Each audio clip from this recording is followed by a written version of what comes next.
Well, good morning, everyone. Happy to see everyone here. And it looks like our numbers are starting to pick up with people coming on the session. This is a session on addressing the needs of all students using a multi-tiered system of support. And it's kind of our short version since we can't expect you to sit all day in front of a computer. So if at the end of this session, if anyone would like to view a recording of our full day session minus a little bit of the group work, please reach out to me. And my email will be at the end of the session on the last slide. So I can get that to you. It's not something that's just openly published, but I can get you those links. So just a little bit of housekeeping first. Well, I guess I should introduce myself first. My name is Angie McKinney, and I'm one of the consultants with the IEP Resource Center. The Indiana IEP Resource Center is a center that's funded by Department of Education dollars, and it flows through Indiana State University, which is why I have Indiana State University as my backdrop here. And we work with any school across the state of Indiana to help support all things related to special education, as well as things that affect all students, which includes multi-tiered system of support, because we know that when we bring up one group, we tend to bring up another group. And when students who don't have disabilities have something that raises their scores, that increases their skills, it tends to also affect students with disabilities as long as they have access to those things. And we know that that's an important piece of education, is making sure that everyone has an equal opportunity to be able to participate in the things that they need. There is closed captioning that is available if you click the CC button at the bottom of your screen. If you would like to have the captions running, they are automatically generated. So sometimes they're not always exactly right, but they tend to be pretty close. Also, if you would like to add to the conversation or ask a question, please use the chat. I would prefer you use the chat over the Q&A, but if you do have a question that you want to keep anonymous from everyone else, then you're welcome to use the Q&A. Lorimer, there is a Padlet. I have a screen on it here in just a couple of slides. I'm using the short version of our PowerPoint. What you'll have access to on the Padlet is a slightly longer version, so you'll just have a few more slides than I'm actually going over. All right, let's get this rolling. What we're going to do first is, well, we've already done the first part, is kind of giving you an overview of what to expect for the next hour and a half. We'll be covering the components of MTSS, the domain model that we tend to use to help explain what the framework looks like, some of the different things that you need to consider, or the principles related to MTSS. And then also we're going to have a little bit of time at the end to talk about some of the things that you might want to think about when it comes to getting this moving, the implementation considerations that can be helpful.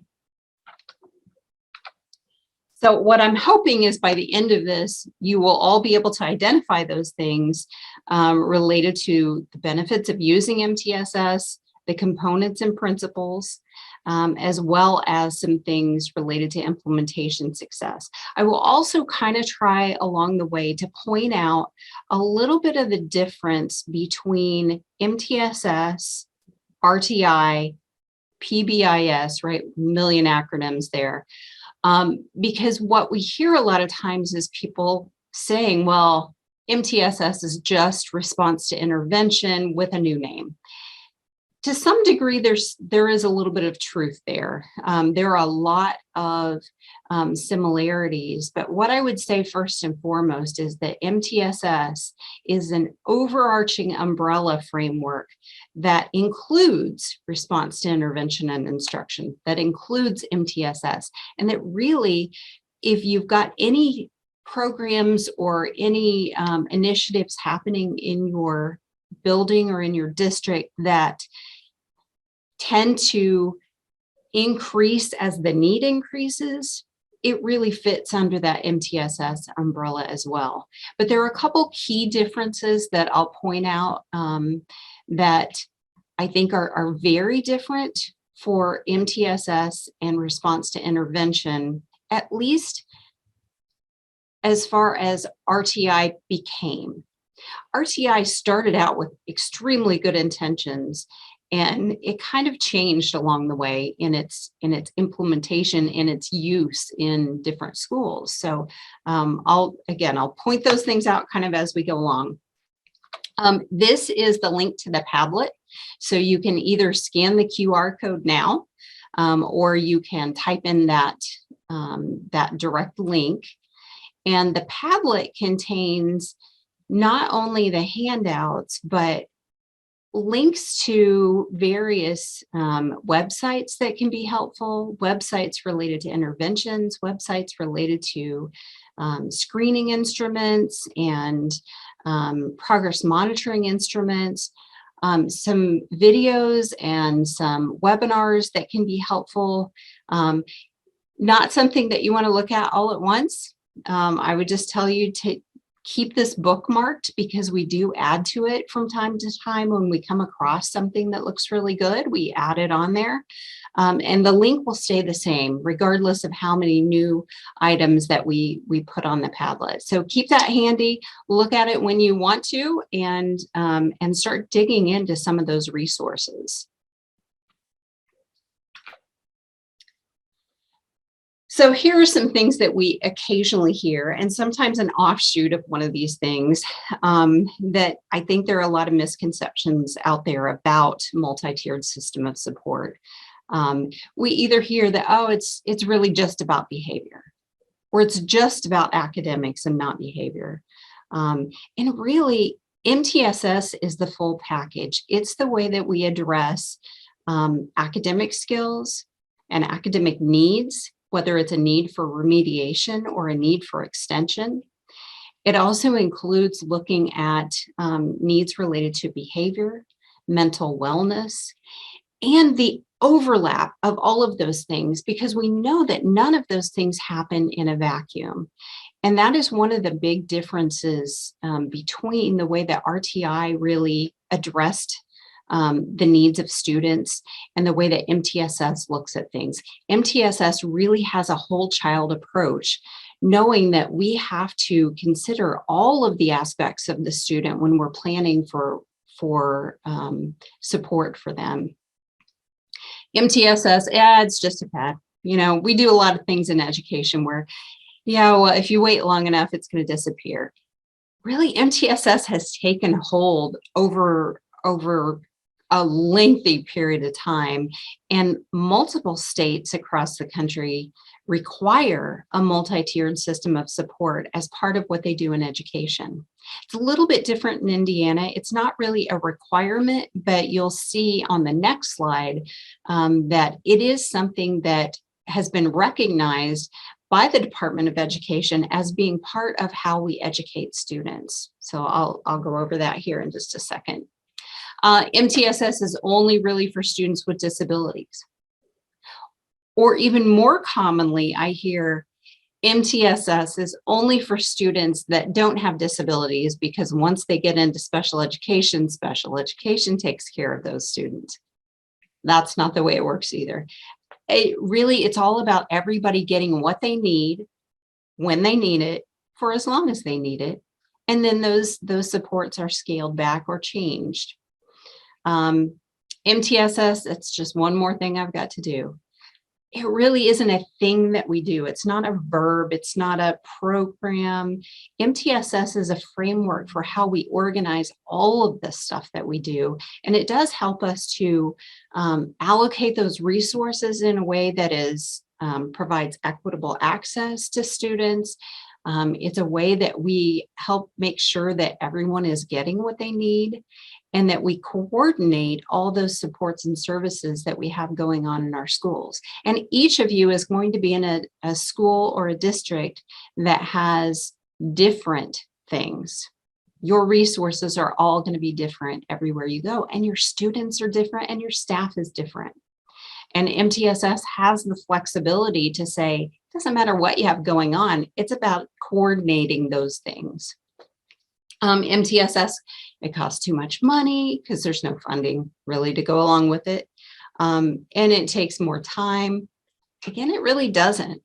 There's, a saying that we have time for what we make time for, or even flipping that, we make time for the things that are important, and we're not going to get more minutes in the day. We're not going to get more staff. But we are going to be able to take a look at what are the real needs and how do we organize those so that we're really responding to the needs that we identify through data. So again, in Indiana, MTSS is really not found in, it's not found in the law. It's not found in Article 7. It is found in Indiana's ESSA plan, and Indiana talks about how we educate students within their ESSA plan. And this graphic kind of shows you, if you look around the outside edge, it shows that multi-tiered system of support and universal design for learning are two concepts, two frameworks that help us to do all the other good things we do, all the collaboration, the instruction, the curriculum, the assessment, the things that we do on a daily basis are all within a structure that helps us do them right. And so this has kind of been Indiana's declaration to the federal government to say, this is how we do things. This is how we're going to educate students. Within that ESSA plan, again, there are a couple of things within the guiding principles that I think help differentiate MTSS from response to intervention. Number one is that it's everybody. I used to hear when we talked about RTI, I used to hear people saying, well, I think we had to RTI this kid. Like it's a process, it's a verb, it's, some kind of an action. When you think about multi-tiered system of support, everyone is under that framework, whether we're talking about students or whether we're talking about the educators. Everyone is within that process or that framework all the time. So there is no action that says we're going to apply this to you because I'm already there. I'm already part of a multi-tiered system of support, even if all I need is good, solid core instruction and I don't need any additional, more intensive kind of support. I'm still within a good MTSS framework because the school has developed a good tier 1 that responds to my needs. Again, the whole child, that concept is really different. And I think it's important to know that when we have teams that are working towards supporting students, I would strongly suggest that you don't have separate academic, behavior, and mental wellness teams. And I think some schools have done that with very good intent over the years. But we know that none of those things happen within an isolated vacuum. And it's really important that we consider those as a complete unit when we're developing the supports that are needed. All of these other points, these other guiding principles are also very important. And we know that those are good, solid qualities for developing MTSS. But those first two bullets really stand out to me as helping to understand how RTI and MTSS are a different philosophy or approach to coordinating services. So this forces us to have a little shift in our thinking, a shift from thinking about what's wrong with this kiddo, right? What's wrong with the student that we could try and fix, to really thinking about the things that we have control over. the things that are within our scope to be able to make some changes. So things in the environment, whether it's home, school, or community, that we might be able to support in order for the student to reach the goals that we've set for them, in order for them to get better. You know, how can I change my teaching? How can I change what's going on in the classroom? How can I change the setup to teaching a certain skill so that this kid has a better chance of actually getting the skill? Again, if we're thinking about that whole child approach, you know, sometimes we think about students being in a place on the triangle, on the tiered model. And it sounds like a good idea, right? That if I could think, well, where exactly would I put them in relation to everybody else in this building? Where would I put them as far as where their needs are? And the answer is that I could put you there for a skill, but then when we switch to talking about the next skill, you're going to be in a very different spot on the triangle. So I may be a student who has, you know, a particular strong need for support in reading comprehension, but when it comes to decoding, I just need the tier 1 support. I'm doing just fine there. Or when it comes to behavior, maybe I need a little bit of tier 2 support. So rather than thinking about arranging kids or thinking of kids as a tier 2 kid or a tier 3 kid, I think about students being a student who has a tier 3 need in a particular area. Again, whether that need is for remediation or for extension. And so really what it comes down to is we each are our own triangle. We each have needs, even as adults. I mean, I know there are a lot of things in my life that I just need the way the world works. The tier 1, the supports that everyone else gets, that's what I need, and I'm doing just fine with that. But there may be certain things that I need a tier 2 support or a tier 3 support. For example, if I lost my phone today, if I dropped it and it shattered, I would really struggle with knowing when I have to do what next today or the next day or the next day. I need that assistive technology piece in order to keep myself together. And back in the days before cell phones, when I was carrying around my little black planner all the time, I was not good at writing things down. And that planner was a support, but it wasn't what I needed. I was still late to things and disorganized. So it's really important that we think about each kid individually and how all of those different needs and strengths work together. So this is what the overall model looks like. Somehow we've got an overlaid slide here. I'm not sure exactly how that happened, but the domains of MTSS that we use are all things that are related to the framework, but they're also interconnected with each other. So you can kind of see the little dotted lines in between these things, but really you could take a line from every domain to every other piece of this framework. We're going to start by looking at multiple tiers of instruction and intervention, because this is what we talk about most. The issue is when RTI was the prevailing term and framework that was used, we didn't go much beyond the tiers of instruction and intervention.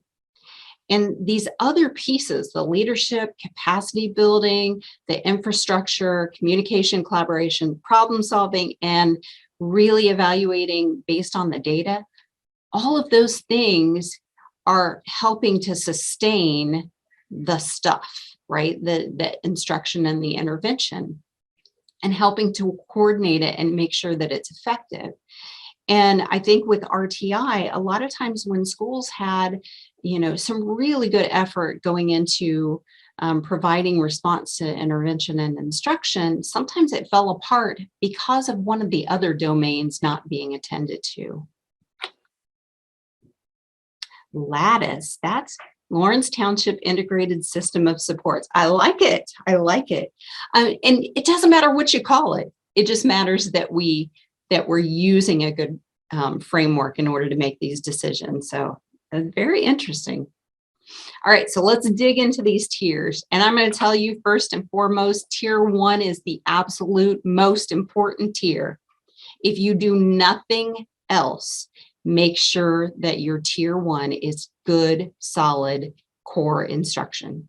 It's our first best instruction that we designed specifically based on what we have, who we have, whether it's students or whether it's our faculty and those kind of resources, and where they're starting from, right? So every year we kind of reevaluate what we do, whether it's changes in our book series, our core reading instruction, our set of rules that we're using, the number of minutes for recess, the number of minutes for a passing period, how we run our cafeteria, how we reconstruct the bus routes, right? All of those things are designed to work for our kids.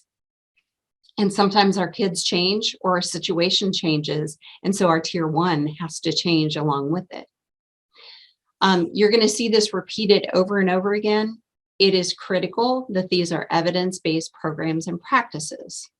On the Padlet, there are a couple of really good sites to help you evaluate whether or not something has got some good evidence behind it. Intensiveintervention.org is an amazing site. It's from the National Center on Intensive Intervention. And you're able to look up various kinds of programs and see what does it show? Are there good outcomes or not? What we don't want is the salesman with the shiny box saying, buy me, this is, I can make you a great deal on this. If it doesn't meet the needs of our kids and it doesn't produce good outcomes, then that's not something that we want.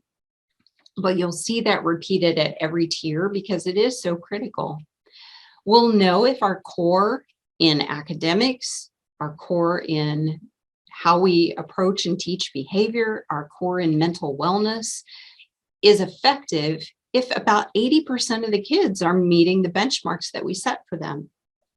Now, with our benchmarks, we want to think about what we actually want to see for students. So what I'm not talking about is 80% of your kids passing the iLearn, because that's really not a realistic benchmark to set. If that was the case, nobody's tier 1 is working across the state. Well, there may be a few exceptions here and there, but for the most part, we're struggling with that, right? But if we think about kindergarten, at the end of kindergarten, what do I want them to be able to do in reading at minimum? What do I want them to be able to do in math? What do I want them to be able to do when it comes to writing? Behavior-wise, what do I expect out of a kindergartner? What do I expect as far as their ability to regulate their emotions, to interact with other people? Thinking about all of those things and looking at some of the data that you have to tell us whether or not they're where you would expect. And if you've got more kids not meeting those benchmarks, then our work is to change our tier 1, make it stronger, make it different, make it match the needs of our students, and focus on the things that we believe are important. So we look at, what do we expect everybody to learn? What kind of data is going to tell us whether or not they've got it? And we have to have a plan, which is part of the framework, of what are we going to do when they're not there? Or what are we going to do if they were there before we started? And we have some of those kids too that need that extension, because we are just as responsible for making sure that those kids grow as well, that we don't just say, okay, they've mastered it, great. They'll be fine, right? We want them to grow at a rate that we would expect for them as well. Now, in order to figure all this stuff out, we got to have good conversations happening, and we have to have data. So it's important that we have some good universal screening and benchmarking assessments. Typically that happen about 3 times a year that give us this information that tell us what we need to know. Now, your academics, most of you probably have something already in place, whether you have NWEA or Dibble's assessment or iReady, you probably have something at most grade levels. The harder part is for those of you who work with high schools, that tends to be a little bit different. But you also have to think about, do I have the information through universal screening or benchmarking to tell me how we're doing behaviorally and in the area of mental wellness? Most of the time you've got this data, it's a matter of at least 3 times a year, pulling it together and looking at it, whether it's looking at attendance, looking at tardies, looking at office referrals, looking at class behavioral data. There's also on your Padlet, there is a link to the Student Risk Screening Scale, which is a free screener related to both internalizing and externalizing behavior. It's something that a teacher could do very, very quickly with an entire class. It's just quick ratings on a lot of different areas. There is one Excel spreadsheet that is related to elementary and one related to secondary. So you do want to make sure that you're using the right one and looking at the instructions. I will caveat this by saying, before anybody does anything like this, you want to check with your school system and your school attorney, because most of the time when we screen everybody for something, we just notify parents that we're doing it. There's no permission that needs to happen. When we dip into things that are related more into mental health, it becomes a different story. So you want to follow your district guidance on whether or not there's some kind of notification or permission that needs to happen. And that's really at an individual guidance kind of level. We also have to make sure that whatever we're doing with fidelity. So that's an important part too. What I mean by fidelity is, if I have a program that says we need to follow these directions, we need to implement it for at least 60 minutes a day, and there are specific materials that need to happen. Is it happening that way? Because if something is supposed to produce an outcome for me, that is based on doing it in a very prescribed, studied way. Many, many times, when an educator does something that's not quite right, it's usually not on purpose. There are many things that I have done for a lifetime, right? I do things a certain way. I tie my shoes a certain way. I put the toilet paper on the roll over because I think under is wrong, but somebody is going to come along and tell me, nope, under is the way to do it, right? Sometimes we do things that aren't quite right because we think we're doing it the right way until somebody watches us and says, that's not quite right. The only way to really find this stuff out is through watching each other, right? Asking somebody to come into your classroom and give you some feedback. Asking for some feedback on something when your administrator does walkthroughs in the building. I'm sure they would absolutely love for you to say, I really want you to tell me what you think about this. So we have to make sure that fidelity happens. Sometimes the fidelity doesn't happen because our attendance is so poor across the building that a lot of kids aren't getting the core instruction on a regular basis because they're not there.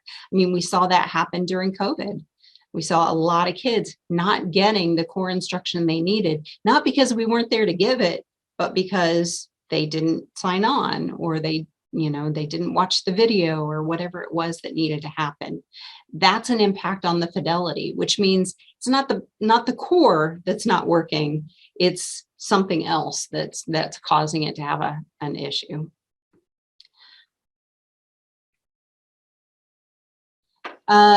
The question is about, is it necessary to do a universal screener every month? No, 3 times a year gives us it. The screeners are all about, where are the red flags, right? If I can give a screener. I can clearly see this group of kids is just fine. This group of kids is super struggling, which I probably already knew both of those things before the screener happened. But then it's those middle kids that's like, I'm not sure, are they there yet? Are they not? And those screeners help us. They are not the end all be all as far as if I have a score that is low on a screener, but everything that you know about me in the classroom says that just must have been a bad day. We always want to look at all of our data to make decisions about what we do with students. So, but I would say 3 times a year is what we're looking at a tier 1 level. Now, sometimes we end up with a flipped triangle. When we have a smaller number of kids who are successful at tier 1, and then we have a lot of kids needing intervention support, this is hard, right? This is hard because it is a huge drain on our resources. When more of our kids need extra, then it's a tier 1 issue, right? Our triangle is upside down. The core instruction might not be a good match for those kids. It may be something that we need to change, or it could be a fidelity issue as well. And sometimes it just reflects learning loss. So you've got groups of kids that are coming into the building that you're like, they forgot how to be students. They missed something major, and we're going to have to fill in some of the gaps. So could be a lot of issues. It also could be that my triangle at this particular school has always been flipped, right? But you can't intervene your way out of poor core instruction. So I could put all the groups in place to address all of the intervention needs, but if it doesn't patch up what's going on with the core instruction, I'm going to continue to have students who struggle and have intervention needs, which means we're going to be scrambling in the building to try and provide all of the things that need to be provided. So you can strengthen your tier 1, and I would suggest that that's always where you start. You may want to consider some additional data because sometimes we need a little bit more data to figure out what in the heck's going on here. You also want to look for any patterns in your data, because if you can disaggregate your data to look at, are there groups that are affected differently? Do we have some students that are consistently successful, but yet maybe our 4th grade girls are really struggling? Or our students of color, or students living in poverty? Those are the kinds of things that we always want to look for. Another thing that you could do is consider a class-wide intervention. And I put some information on the Padlet about different class-wide interventions. And those things can be a real solid help for people too. We'll talk just a little bit more about that in a second. So let me go back to strengthening tier 1, because that is truly the place that you ought to consider first. So look at your benchmarking data and see whether we're anything close to that 80%. Ask whether or not our tier 1 is truly evidence-based. I think a lot of schools around the state are finding that they are struggling with some areas of reading because of the core instruction that's being used that may not address everything that the science of reading is telling us is so important. Are we implementing our tier 1 with fidelity? And then finally, you just got to ask, do we need to chuck it, or is it something that we can fix? We can fix fidelity. We could fix and supplement our tier 1 if it's missing a piece that's important. Is it delivered with the appropriate dosage? I just want to give you a quick example. We've done a lot of work with Dr. George Batch from Florida, who is a nationwide and probably beyond expert in multi-tiered system of support. And he gave us the example one time of 2 different elementary schools in the same school district who were very close together, but they had very different neighborhoods. And one school, the kids were coming, they all had books in their homes, they were being read to, and they were coming into kindergarten already knowing how to read.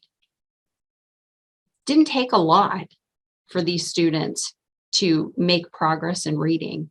In fact, they could have had less than the 90 minutes of instruction per day to be at that 80%.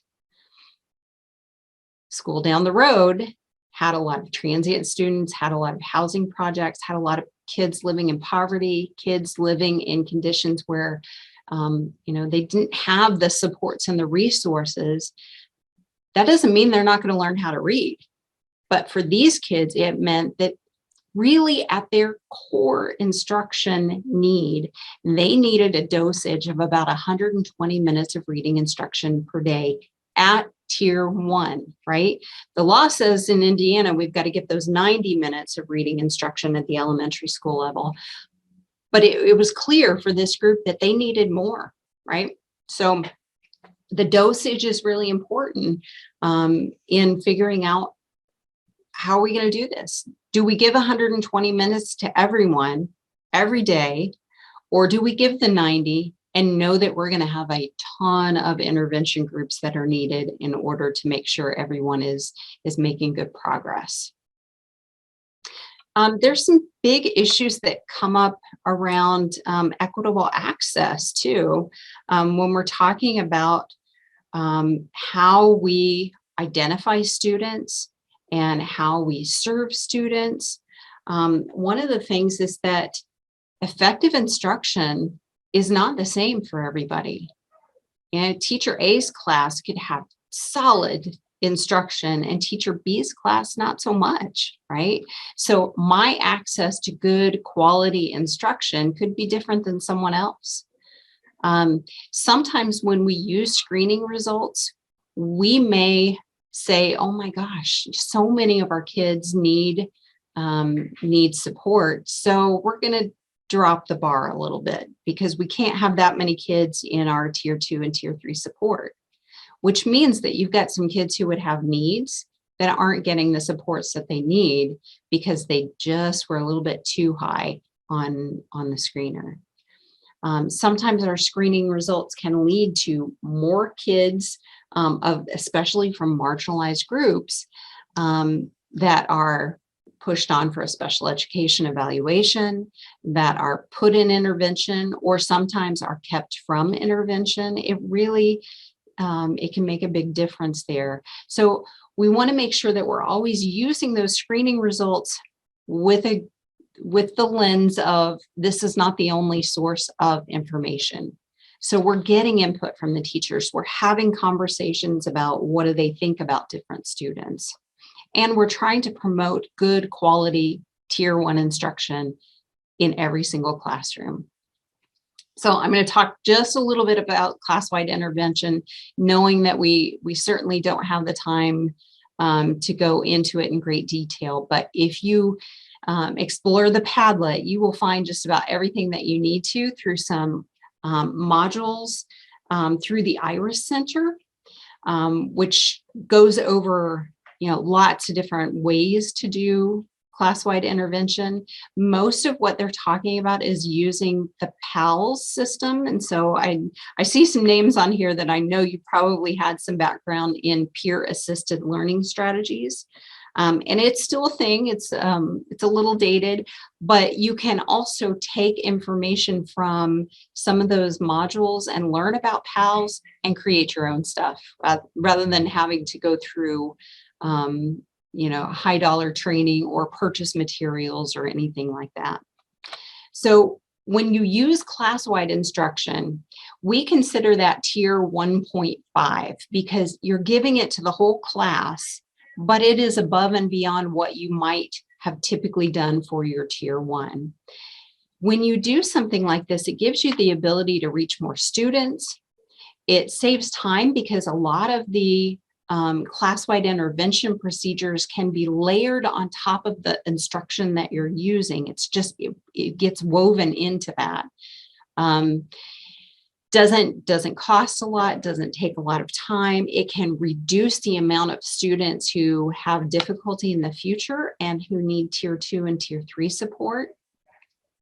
But the biggest thing I see here is that when we use a class-wide intervention, we see gains for students who are struggling, but we also see gains for your higher students as well. So it's certainly not causing any harm, and it's causing a lot of growth for students. A lot of the studies that are coming out are showing just amazing results for classes that use a class-wide intervention procedure. So reach out to me after this if you want some more guidance or need some additional information on that. I think I put a link to the webinar that we did on MTSS 1.5 on the Padlet as well. All right, so we're going to do a quick poll. I want to know of you all who are here, how you're feeling about your school or district's tier 1. So your answers would either be, we've got a solid core, we need some work, but we're working on it, or wow, it's crumbling like the foundation of the Tower of Pisa. So I'm going to launch this poll, and you can just click on your answers.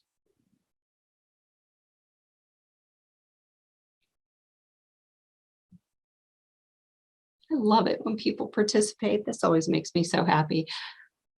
I would much rather have this where I could see all your faces and hear all your voices, but you never know how many people will be on a webinar. Just a few more seconds.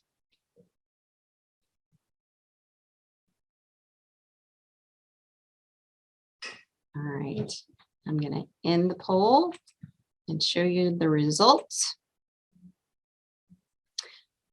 So this should show you, I hope it's showing you this. This should show you that we've got work to do, right? And it sounds like a lot of you are definitely working on it. But if nothing else, if you walk away from today just thinking, okay, if I don't do anything else, I just need to have some conversations at my district about tier 1. We need to make sure our tier 1 is shored up before we do anything else. And that doesn't mean that if you have intervention groups running that you would stop those. Absolutely does not mean that. But your future effort and work needs to go back to tier 1, because that's so critical. All right. So let's talk about tier 2. Let's just suppose that we've got a good solid tier 1, right? And we're good to go there. We know even with a super tier 1, we're still going to have students who need something different, who need something more. When we talk about tier 2 supports, one of the things that you can see from the graphic is that it is layered on top of tier 1, which means it's always going to be supplemental. What we don't want is to pull a student out of core instruction in order to provide something different. Now, tier 1 is not a place, right? So if you have a student who is receiving their core instruction in, say, a special education room, that is their tier 1. So tier 1 is not gen ed versus something different, might be special ed. Tier 1 is what I need and what is designed thinking that I'm going to get it from this, right? But we do have students who are still going to struggle. So if you look at the top of this slide, you'll see that supplemental is definitely a key word, but also targeted. And this is so important, that we're not just giving more of the same. That if I'm struggling in reading, that may have been the original red flag, but now we got to figure out, well, what within reading am I struggling with? Is it phonemic awareness? Is it decoding skills? Is it reading fluency? Is it vocabulary? Is it comprehension? And thinking about within those skills, what is the lowest level of skill that I am struggling with? because that's where we want to put our support. And you would do the same. You would ask the same kinds of questions if we're talking about behavior, mental wellness. I don't get a behavior intervention. I get something specifically designed to help support the area in behavior that I'm struggling with. So works the same way across the board, but it needs to be targeted. Now we're going to know if our tier 2 is a good thing and is doing its job if the kids who need that tier 2 support, if about 70 to 80% of them are showing improvement beyond what they were showing at tier 1, right? If my rate of growth is improving based on the tier 2 support that I'm getting, then our tier 2 is pretty good. If it's not producing results, it's not working for us. So if you look at the way that these questions are asked, this is really all about determining the dosage of the support. So we start by thinking about where are we starting from? Where are the students now in that particular area? Where do we want them to be? Because sometimes there's only a little gap there, and sometimes there are big, big gaps. We also want to think about how long do we have to get them there. There's some grades that certain skills are more critical than others, or before transitions to another building. We also want to think about, like, what has their growth been along the way? What has my pace been with growing? Because if we've got a lot of ground to make up, we need to dramatically improve that rate of growth for the student, which means it's probably going to take something more intense, more frequent, or a stronger program. And then we have to think about what resources are actually needed to make that happen.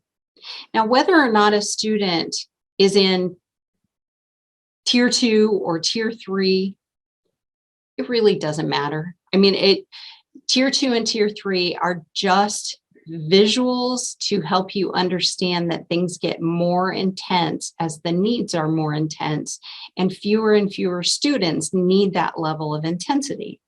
But if you came to me and said, okay, I've got a kid getting 30 minutes, 4 days a week of this particular support, is that tier 2 or tier 3?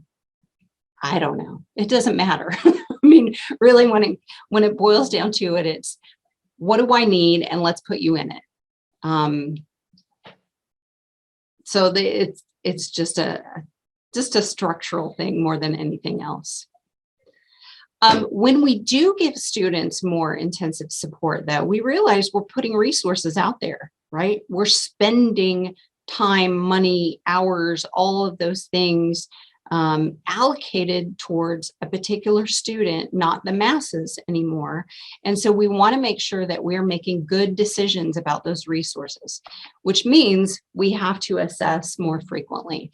And at this case, this is where you would want to be progress monitoring in that area of concern. So not your typical screeners or benchmarking kind of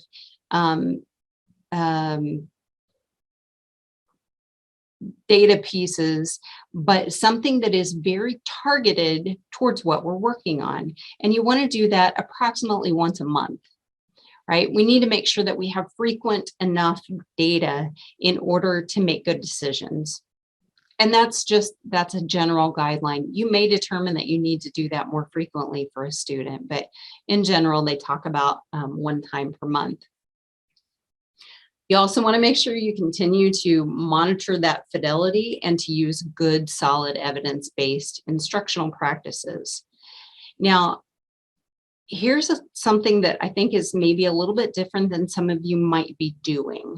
What I would suggest, because we do not have more hours, more time to have individual meetings on students.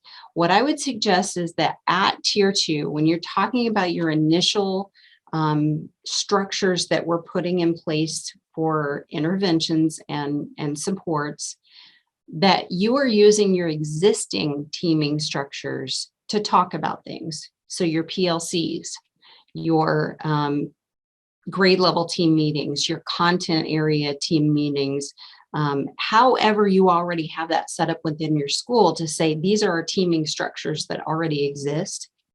And that you review data there, which hopefully you already do, right? You start looking at data across different classrooms and multiple students. So you're looking for those overall patterns.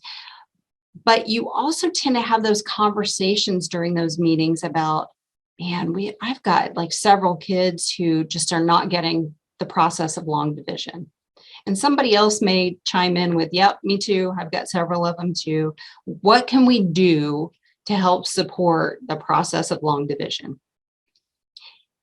At that point, you are problem solving around the area of need, not around Johnny, Susie, Sally, and Jimmy, right?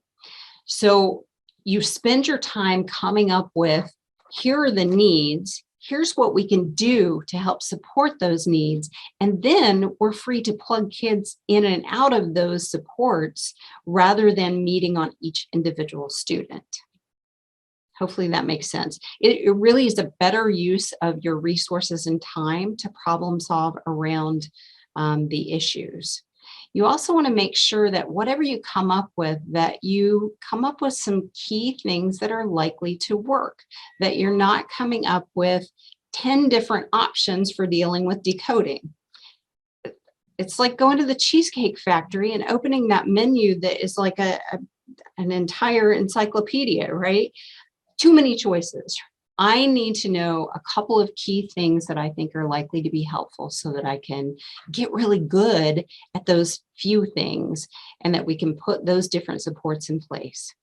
And then as we're coordinating supports, especially at that tier 2 level, we're looking at if we have an intervention time, I have a group, you have a group, somebody else has a group. We spread out the different needs across different educators.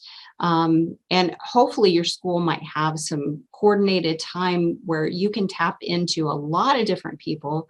Because if I'm an individual teacher and I've got 10 different needs in my classroom, it's really going to be hard to fill all of those needs.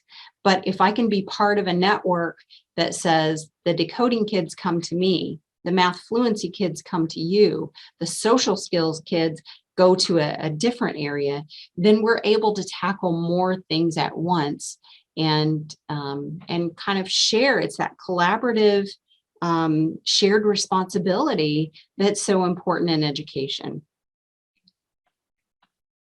All right, tier 3 is very, very similar. It's just more intense.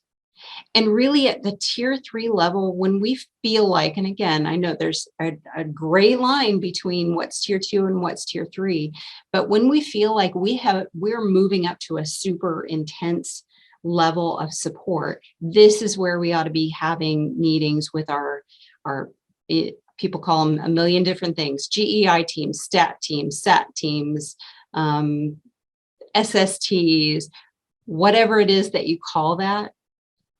That's where we need to be meeting on a student. And that's also where we're really customizing an intervention to be able to meet the needs of that student. So I'm looking at what are their strengths. I'm looking at what are the overlaps between behavior, mental wellness, and their academics. How can I get the big picture for that student? And so we intensify by doing things like making the groups even smaller, making them last longer, adding on an additional layer of support, building in motivators if that's what's needed. Lots of different ways that you can do that. Again, if you look at some different things that are on the Padlet, there is one webinar on there that helps you move from tier 2 to tier 3 on data-based individualization. So I would encourage you to check that one out when you have a little extra free time. Also need to make sure we ramp up that assessment again. So progress monitoring weekly. We're spending a whole lot of supports on this student. So we've got to have good decisions because we don't want to continue an intervention after it's not needed. We don't want to hammer in skills that are not needed. So I want to just give you a couple of quick examples to see if I can kind of gel this a little bit too. Um, if I I have lots of years of getting packets of intervention information prior to assessing a student for special education. And it was always really great to get these packets, but most of the time I was looking at, okay, 30 minutes reading support. 30 minutes reading support, but it wasn't really telling me what was going on. And even when I would dig further and say, what do you mean reading support? Well, we do a little bit of this, we do a little bit of that. It was kind of a hodgepodge of things, which is how we teach reading, right? In the classroom for our core instruction, there aren't separate lessons for different skills. We weave them together because we know that that's good instruction.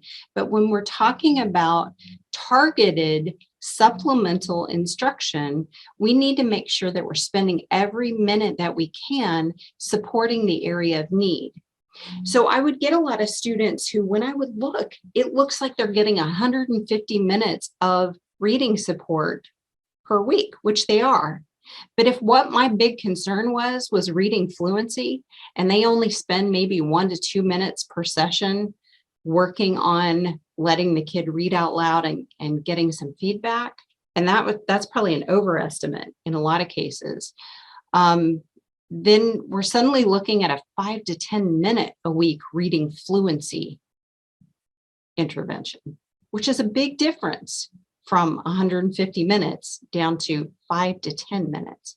So it's really critical that we're not spending time going over stuff I already know how to do, which is why we separate those groups out by skills when we're creating those intervention groups. We also need to make sure and stop not when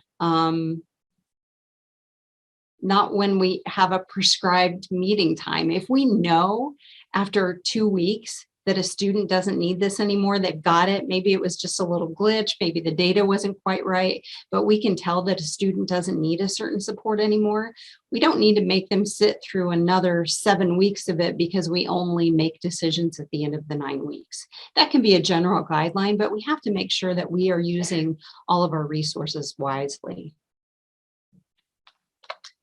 All right, quick poll again. This is our last poll that we're doing. Regarding your tier 2 and tier 3 needs. This poll is set up where you can select as many things as you want to instead of just one.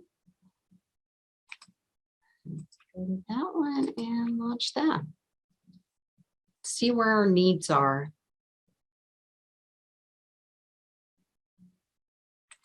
All right.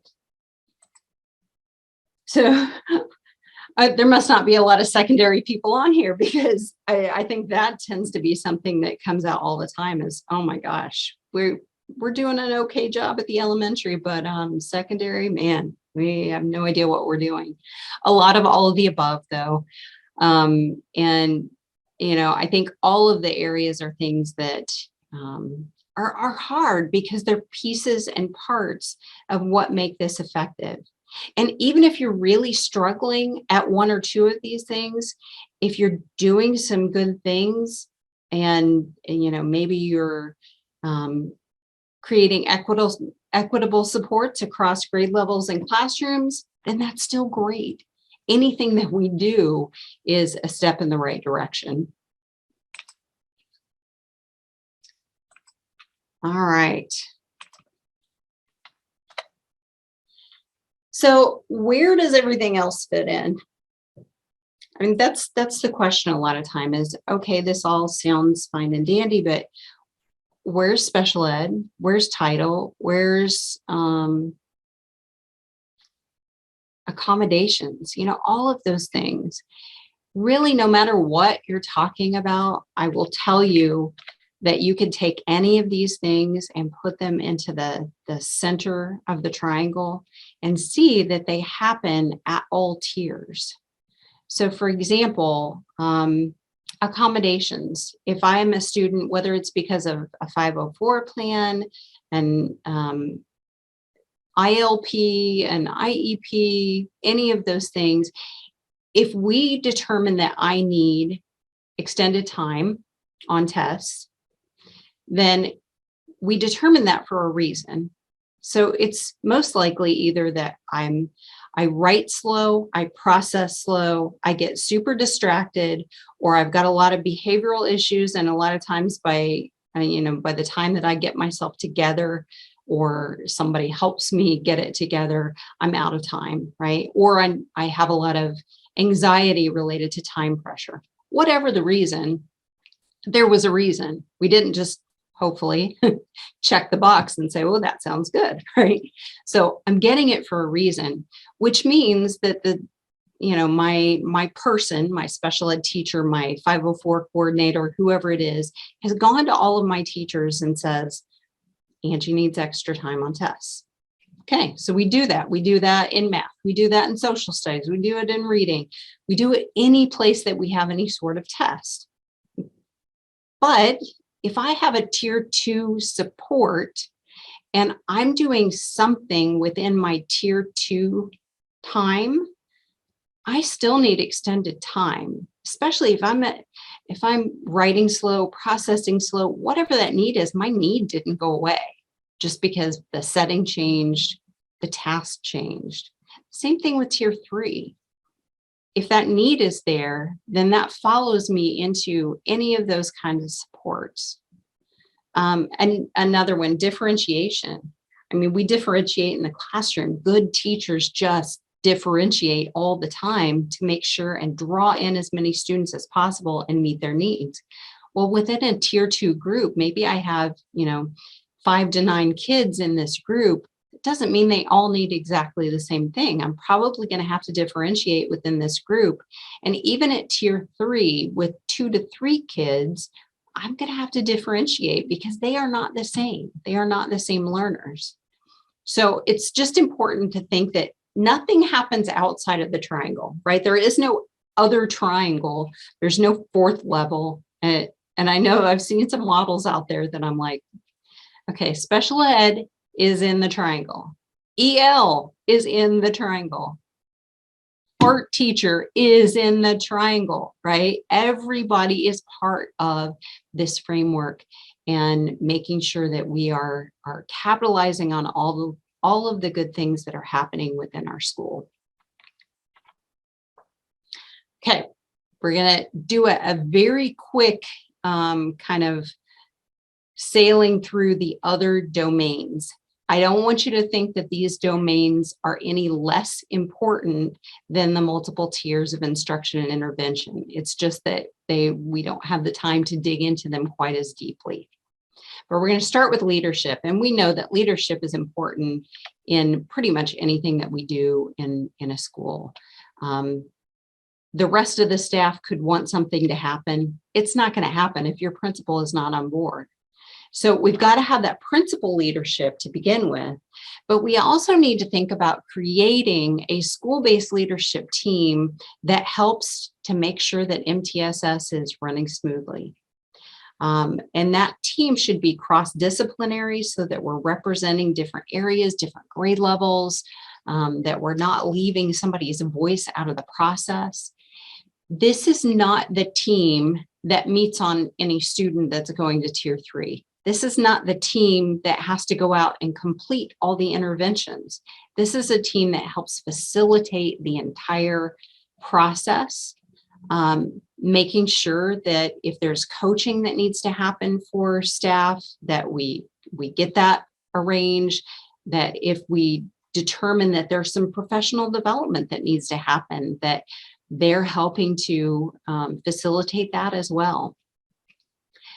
Generally, the leadership team is also responsible for making sure that the plan that we have for how MTSS looks within our school, it's also very much aligned to the school improvement plan.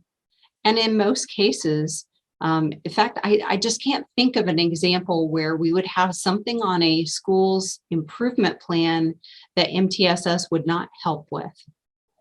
I mean, if you can come up with something, let me know, because I'd love to have an example. But almost everything that we talk about in school improvement plans, if we really use that MTSS framework, it can help in some way. This team would be facilitating that MTSS implementation as part of how they plan within the school improvement planning process. Another area that's really important is making sure that we build the capacity of our staff to do this. We can say, oh, we're going to do this new thing, right? MTSS is coming to our building. We've got to build the capacity to make it happen. Some of that comes from giving enough training to where we all have a common language. We're not speaking different languages when it comes to the terms that we use within MTSS. So I loved what Lorimar was saying about Lawrence Township is calling it lattice, or you may pronounce it differently, but LATISS. Everyone is speaking that language, right? We know what the term is when you're working in that building. Because I think in a lot of buildings, you could have somebody, if you ask exactly what does MTSS look like in your building, some may give you one answer and some people may give you another. So we want to make sure that everyone is on the same team, because this really has to be a coordinated effort. I also have to know exactly where I fit in. Like what's my responsibility for this? And if I'm the PE teacher, where do I fit in? What does this look like for me? And I would say we design those roles so that everyone truly has a part in it. We have to make sure, again, that coaching is incredibly important. Coaching can often make or break any initiative that's out there. You probably attend a lot of trainings, and this may be one of them, where you attend the training, you put the PowerPoint away in a file somewhere and think, okay, that was great. I hope you say that's great, but you think this is great. Boy, I'm kind of excited to do something. And then it kind of sits there, right? So when people attend a one-time professional learning opportunity, it doesn't have a lot of chance of getting put into place. But if I get some ongoing coaching and support related to whatever that topic is, it has a much higher likelihood of actually making a difference. The schedule is often the thing that is our biggest roadblock. The schedule to make sure that I have time to work with my peers as an educator, that there's time to put these interventions in place. There's time to sit down and look at data. All of that kind of stuff takes some time. And that's why, again, I think it's really good when you can use some of those existing teaming structures so that you're not adding extra meetings, extra people. You're just using what you already have. We also have to have good decision rules for dealing with data. And this will be repeated again in the data evaluation section, but making sure that if my score as a student and my buddy's score as a student is the same, and we're in two different first grade classrooms, that if I get help and he doesn't, something's wrong. And sometimes when we don't have clear rules about decision making that tell a teacher, when you see something like this, your responsibility is to put, one of these two things in place, or to fill out this form, or whatever it is that your process is. It just provides more equitable access to these supports by having good, clear rules that everyone follows. And then making sure that we're allocating the resources equitably and appropriately. So we look for the true needs before just offering things. I've been in some buildings sometimes where there are groups, there are supports, and I'm like, well, how did you know you needed that? Oh, somebody else had already run one of those in their old building, and so they're just offering it. But it's not necessarily an identified need for your current population. So I think we have to make sure that we're always going back and relying on the data before creating the structures to support it. All right, communication and collaboration, we know that's important. It's important to make sure that we get everyone on board, right? That we're having these conversations, that we're talking to our staff too about how's it going with MTSS.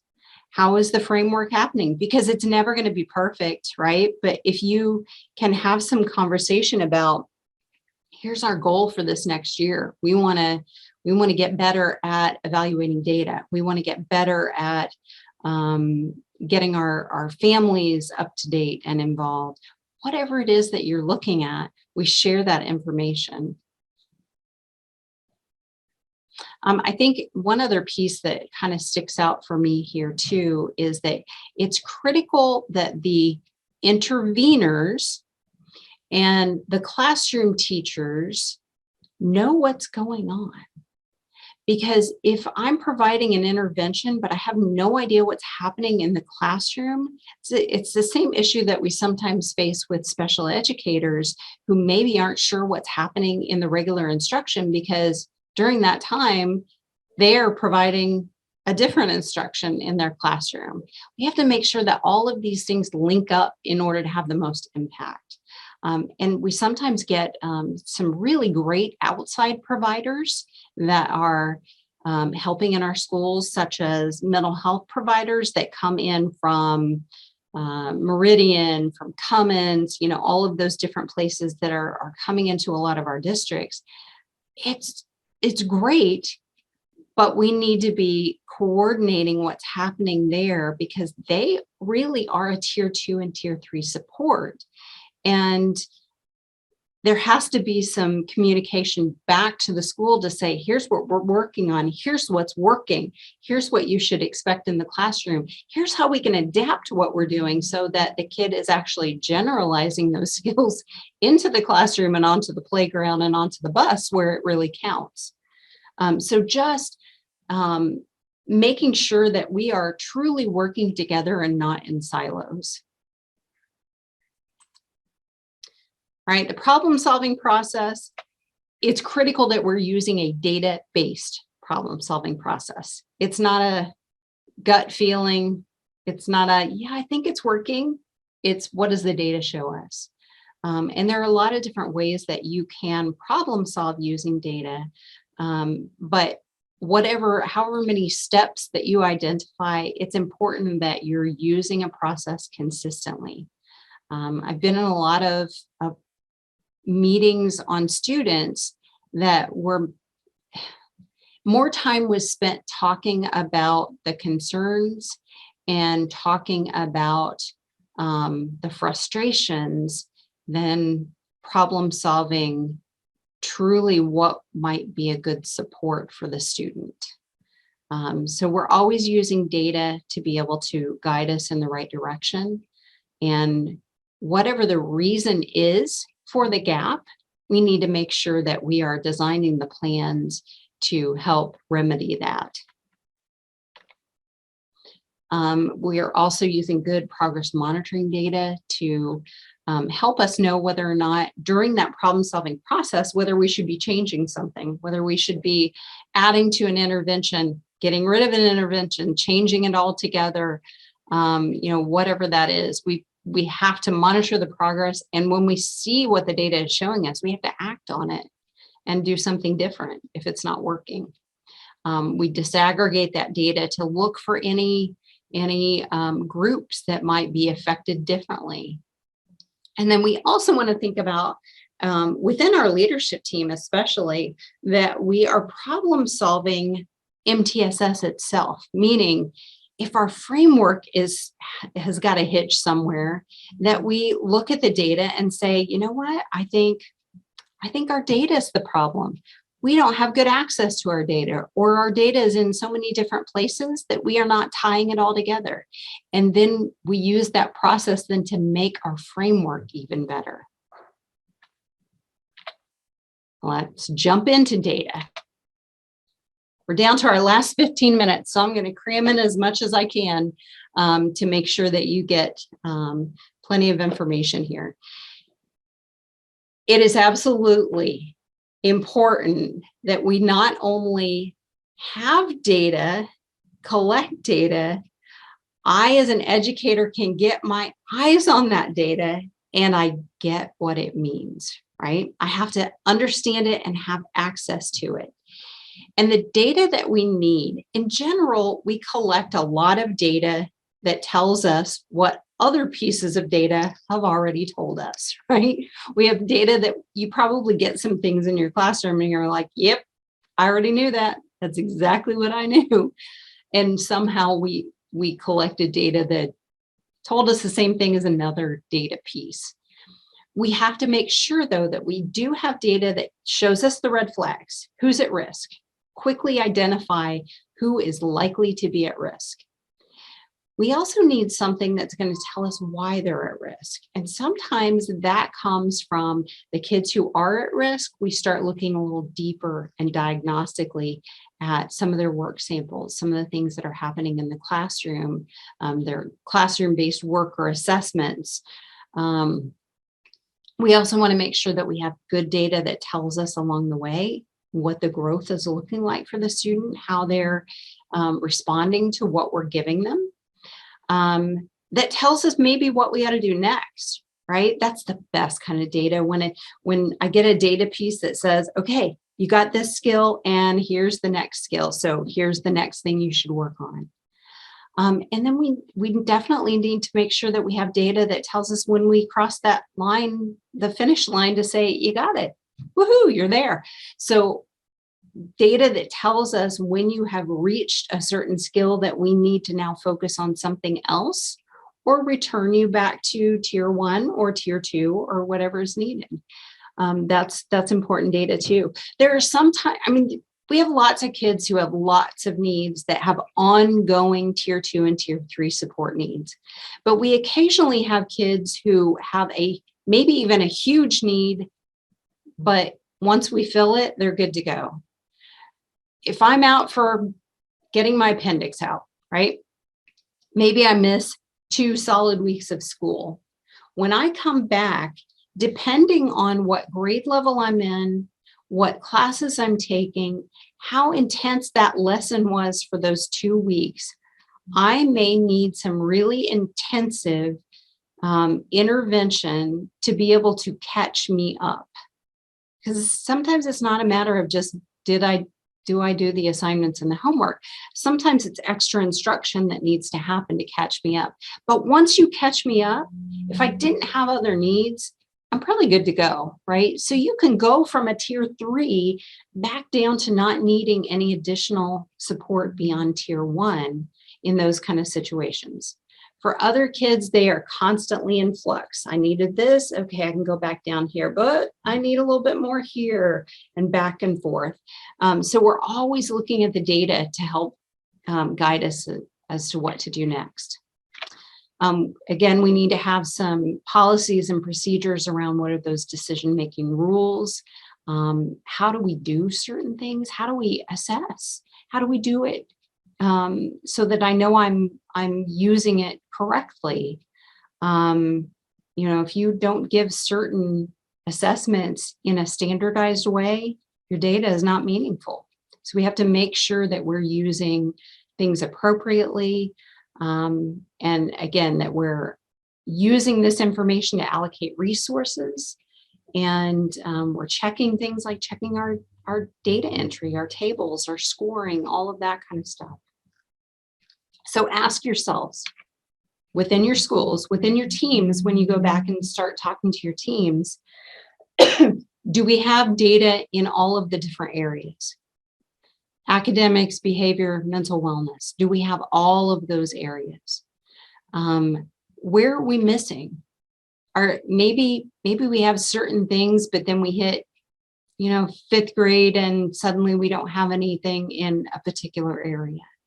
Or, maybe we have certain things in elementary and not in secondary. Do the data get more frequent in their collection and more targeted as we move up the tiers. Do our teachers get the data and have easy access to it? And do we have those decision rules? And are they clear enough for everyone to understand? Sometimes that can be an issue too. Okay, so then now what? What do we do next? Well, I mean, sometimes I think sometimes you can participate in a webinar like this and you're like, okay, I think I just need to go take a nap, right? And it can be pretty overwhelming. And for others of you, you may be at a point with your district where you're just looking to take the existing structure that you have and make it a little bit better in one area or another. So here are some things that you can kind of start with. In the area of leadership, really look at building a common language among your staff. And that may be through, little things that are woven into your staff meetings. It may be through looking at some different videos. We have a series that's earmarked on Padlet that is MTSS in Motion. They're a little bit old now, but each of them are only about 10 minutes, and they take each of the domains of MTSS and just talk about it in general. It's an easy thing to show at a staff meeting to say, okay, today we're just talking about leadership, boom, 10 minutes, and then you move on with the rest of your meeting. Taking some time to dig into the Padlet and to see what kind of resources are out there. There are some fantastic websites for helping to look at different interventions and programs. Maybe doing a book study. There are a few books on there too that are marked. There are a lot of different MTSS books, but there are these two books, one for elementary and one for secondary, called It's About Time. And to me, these were really interesting books because they are little snippets from real districts about how did they create the time pockets in the day in order to do this. So if you already have win time, RTI time, any of those things that are set up in your schools, you can sometimes just capitalize on what's there. But for others, they had to look at, we even had those, but we need more. We need to carve out a little bit more time. And I found those books really interesting when we read them as a staff. Take a look at your data. Assess whether you have the data that you need. If you can keep from adding more data sources, that's even better, because the last thing that we want is another assessment. Anything that you want to add on there should be something quick, hopefully something free. That's even better. But it may just be coordinating and making accessible the data that you already have so that everybody can quickly get their hands on what they need. Or at least within the teaming structures, having somebody on the team that can pull up larger data sets so that you can have conversations about them. Increase collaboration as much as possible within those existing teaming structures. Build in some time during your meetings to be able to look at data. Have some conversations about how can we share the load? How can we spread out those needs among our team members so that we can trade students? For a while during COVID, we weren't even allowed to do that. I think there were some schools that were doing a really good job with that. And then with COVID, we had a lot of the health departments saying, we don't want kids moving groups unless it's absolutely necessary. And so that kind of squashed that for a while. And I think that's the requirements have backed down. So hopefully you can get more of that movement happening. Focus on the whole child. Anytime that you can assess your students' strengths and their interests, getting to know students, it gives you fodder for being able to customize what you do with them. If I know that a student likes a certain cartoon character and I'm going to be developing some kind of a behavior plan for that student, I'm probably going to incorporate that on the sheet just to make, just to connect them a little better. If I know that a student is really strong in being able to interact with younger kids, maybe not so much with the older kids, and I want to have that interaction to build some good positive experiences, maybe that's a kid that I'm going to have go down and read to younger students or read to a buddy. But anytime that we can access students' abilities and not just focus on the things that they're struggling with, we're going to have better results. And then I would also encourage you to go back with your teams and inventory your own current resources. This is an example for another district that just sat down, and they did this across their district, but they were looking at what do we already have in place at tier 1, tier 2, and tier 3 for different areas. And sometimes when you map these things out, one of the things that you'll see is there are some gaps here, right? We don't have near as many supports for mental wellness as we do for academics. Sometimes you'll see that we've got some things on here that we're doing that somebody else on the team may say, wait a minute, we have that? I didn't know we had that. Who's doing that, right?